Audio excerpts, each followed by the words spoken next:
Olá amigos, sejam bem-vindos ao canal histriônico da Praticologia.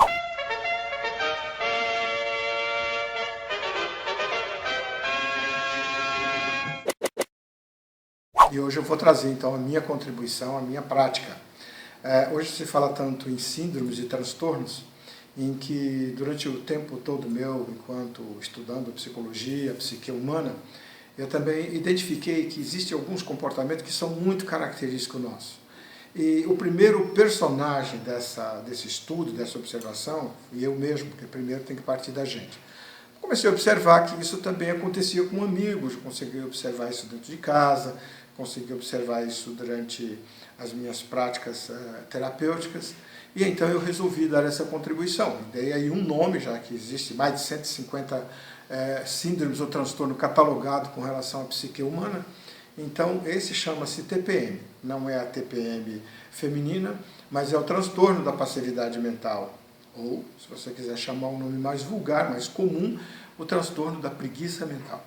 Então, eu me baseei um pouco a questão dos meus estudos, numa das afirmativas do estudo feito com a filosofia, a partir da filosofia de JHS, o professor Henrique José de Souza, em que ele diz o seguinte, uma de suas colocações: o homem se torna infeliz porque faz do trabalho um sacrifício e do amor um pecado. Então, no momento em que o trabalho torna-se uma dificuldade, que o amor se torna uma dificuldade, então esse ser humano acaba sofrendo. Esse sofrimento é subproduto de uma passividade. É subproduto de um indivíduo agir de uma forma objetiva e clara em relação aos problemas que ocorrem no seu dia a dia. Mas vamos lá, durante essa observação, eu constatei assim, praticamente 3 tipos de pessoas ou 3 tipos de comportamento que pode caracterizar a chamada TPM. Então veja lá.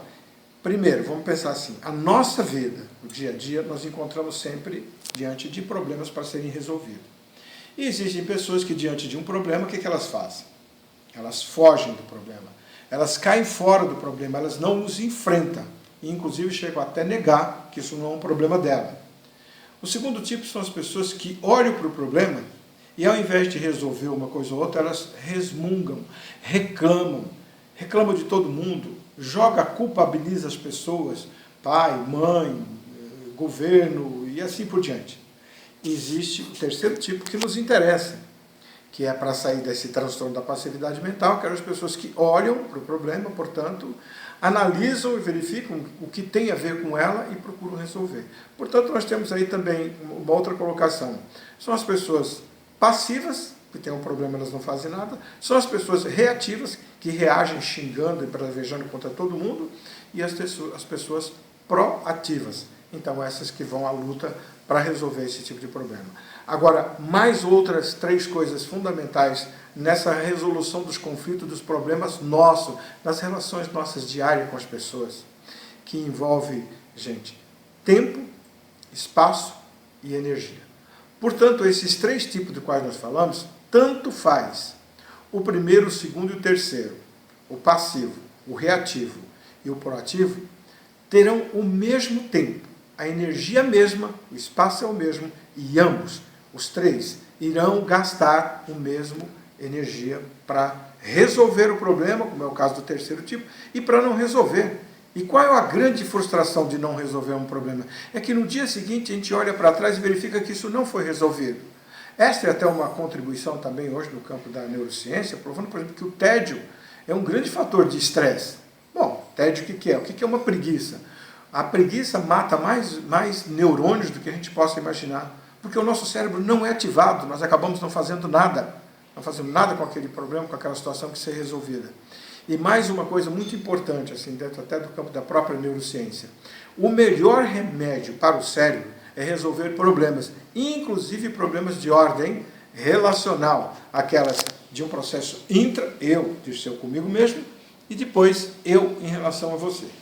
Mas até para a gente estar finalizando o nosso bate-papo, primeiro, que depois a gente continua com a síndrome, com o TPM2, é dizer para vocês que, na verdade, eu estou fazendo um resgate e contribuindo um pouco para a ciência, um pouco para a psicologia, um pouco para essa questão do relacionamento, porque isso não é novo, isso já é tão antigo quanto a própria humanidade.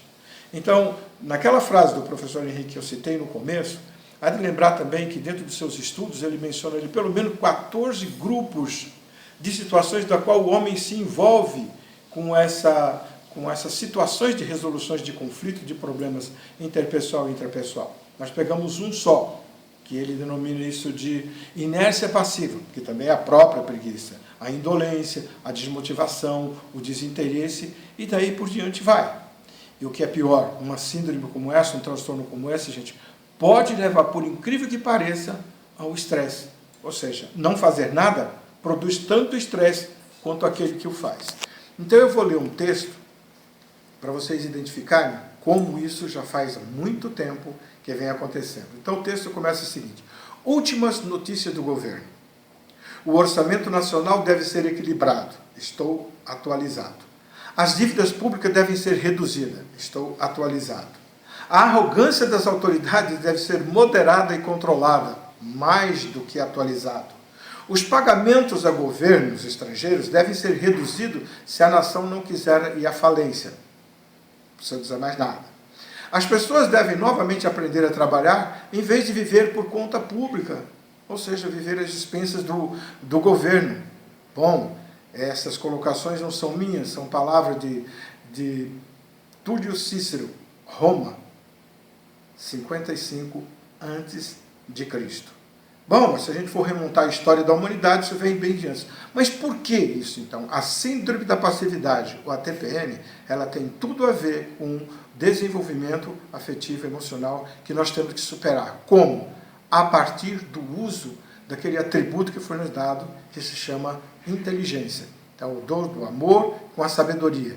E mais a inerente vontade de produzirmos a transformação. Então, no próximo segmento, TPM2, nós vamos falar qual é o diagnóstico e onde é que eu consigo encontrar esses elementos e, obviamente, que depois dizer como é que eu também saio disso. Então, essa é a nossa primeira parte.